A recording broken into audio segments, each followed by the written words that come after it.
What's up, lads? You're with Budgetmonk. Look at that Roman Central America looking really nice here. I wish Europe was looking that nice as well. Do you guys remember when I said I should take a bunch of screenshots and stuff?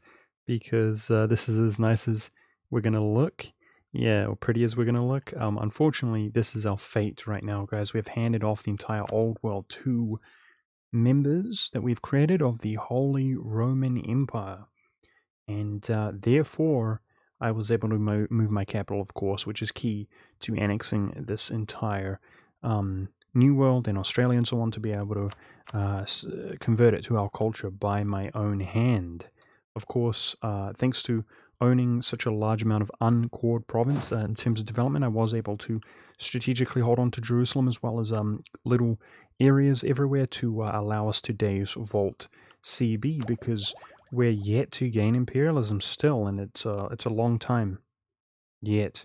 I mean, these precious years that we could really do with it, but this is our current state of affairs. The thumbnail was the player's map mode, if you guys were wondering, so this is kind of an accurate interpretation of our entire power, considering how powerful these subjects are. Of course, they don't share liberty of desire, naturally, but having influence ideas, they give us extra tribute and force limit, but then they are also members of the Holy Roman Empire, being princes and giving us the modifiers like manpower from that as well as force limit. So to give an indication here, it's almost stronger to release nations as it is to own it directly. We're transferring trade from them, and yeah, we've got almost a supreme control on all three of these end nodes.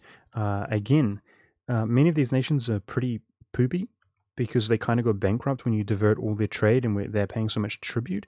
That's part of the reason we have scootaged some of them, by the way. They're just so useless. I wanted to give them a little bit of a break, but they are pretty poopy, but it's strangely, they make us more powerful. Does that make sense?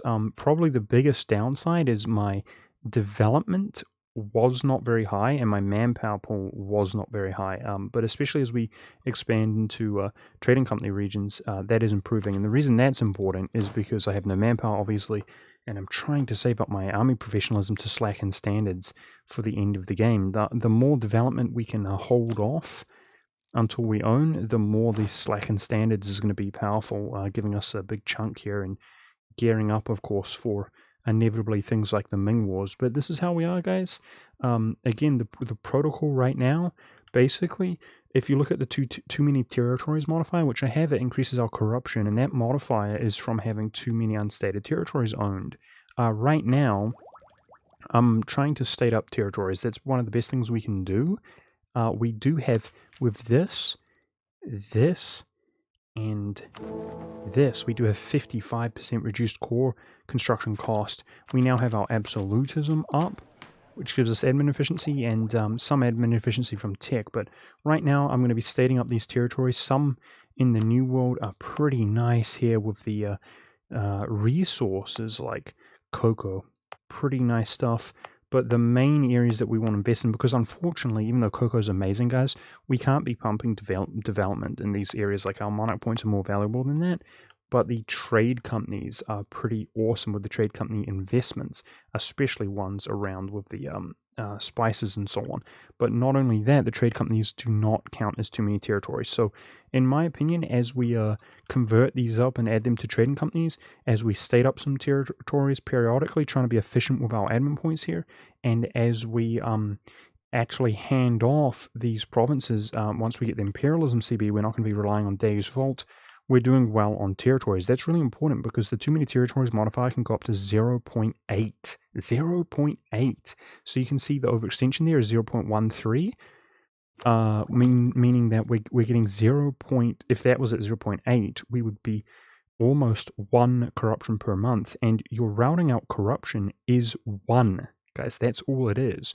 So that little, let's say we're at 25 overextension, it's giving us 0.13. So imagine how much 100% overextension or more gives you. If you have too many territories, your corruption can just go up and up and up and up and up and up, even while you're routing out corruption. And considering that we do plan to be overextended more and more and more, that's a big issue. And that's why we're going to be stating up territories, focusing on trade company regions and feeding non-trade company regions to our subjects. Now, speaking of which, check this out. Speaking of which, Friesland has officially been imported, if you will, into West Africa, and we're working on the Congo. Once he calls these up, I'm going to be seizing the trade companies from him because he adds it to a trade company, and therefore it can never be converted, basically. So we're going to be seizing these provinces. Another thing that we're doing, speaking of seizing, is we're able to farm on any subject that has colonial ideas. He took exploration before we revoked privilegia, by the way.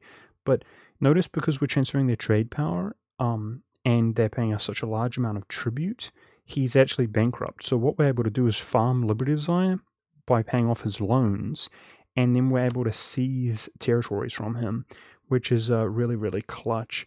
Because of this, he's also colonizing these areas, and what we do is we allow them to progress nicely, and we seize them when they're near finished, send our, because my capital is just here, by the way. It takes like 40 days, send my colonist here, and it turns into Roman. And yeah, that's really nice because we also have Leon doing the same thing, and I plan to also have Spain doing the same thing. He's consists of only a few tiny provinces, but I am going to feed Spain some land here and make him a bit more powerful, and he'll be colonizing in the same manner. So it's really important to abuse those colonists to the best of our ability. Right now, he's doing exactly that thing against Portugal, and yeah, it's pretty hype. We are really pushing it with our Diplo points at this stage, guys. I am banking for the first time.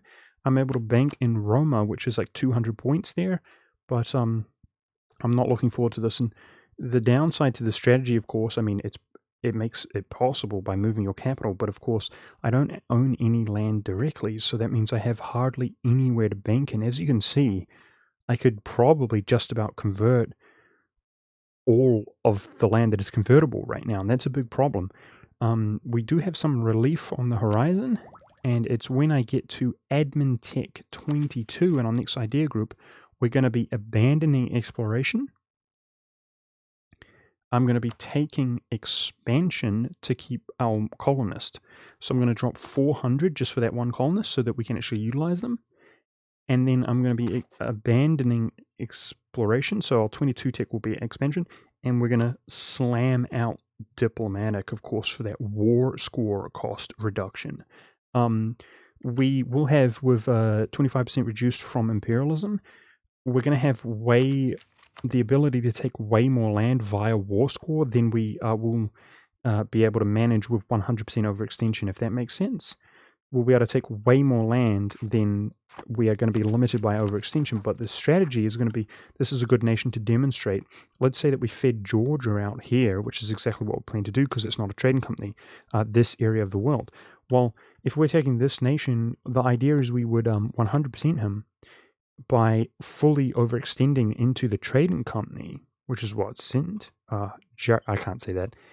But then we would spend the rest of our war score annexing his land outside of a trading company and hand it off to Georgia.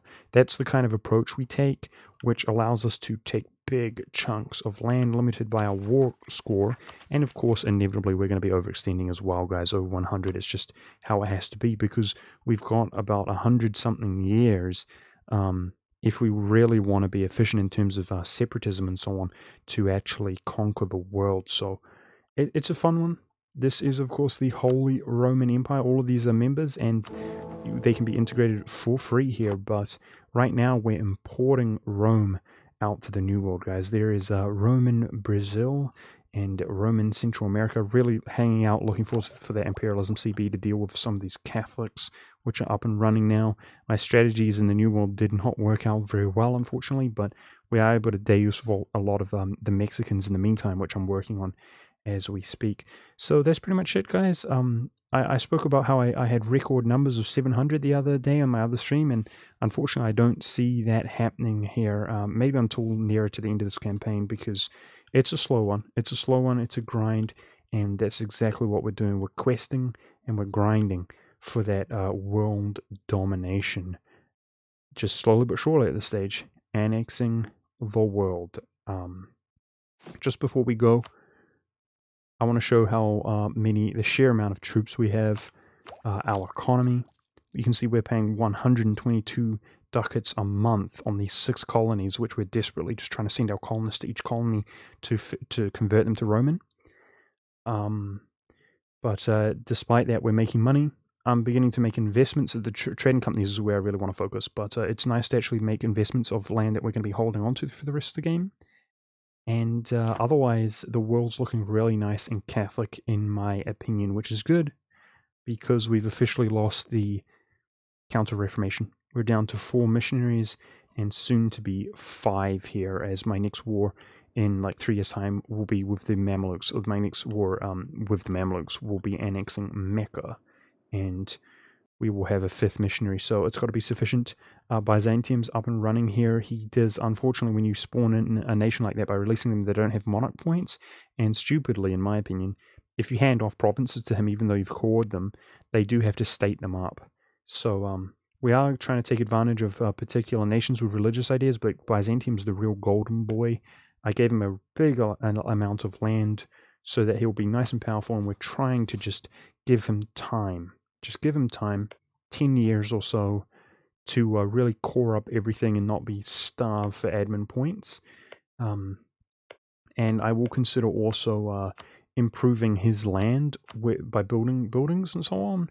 Seems like there's a decent amount here, but I will definitely consider it, some of these buildings, because their economy is one of the main things that justifies whether or not they will actually convert provinces.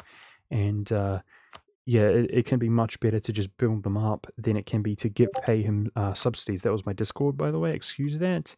But yeah, I'm hoping to give Byzantium a lot of land, and he will convert that as well as hopefully other nations as well. Everybody that we have fed so far does have religious ideas. There's Magdeburg. Magdeburg with his divine traditions is my other golden boy that's going to come down here through Morocco. But that's it, guys. As usual, I will be live after posting this video. And yeah, it's a chill one. It's going to be a chill one. The next few weeks probably are going to be chill, grinding this out. And I'm looking forward to it. But I don't expect to, conquer the world with my viewer growth or anything like that, because people get bored of this kind of thing. It is what it is. Thanks for watching. I hope to see you guys live if you can make it, or in another video in the future.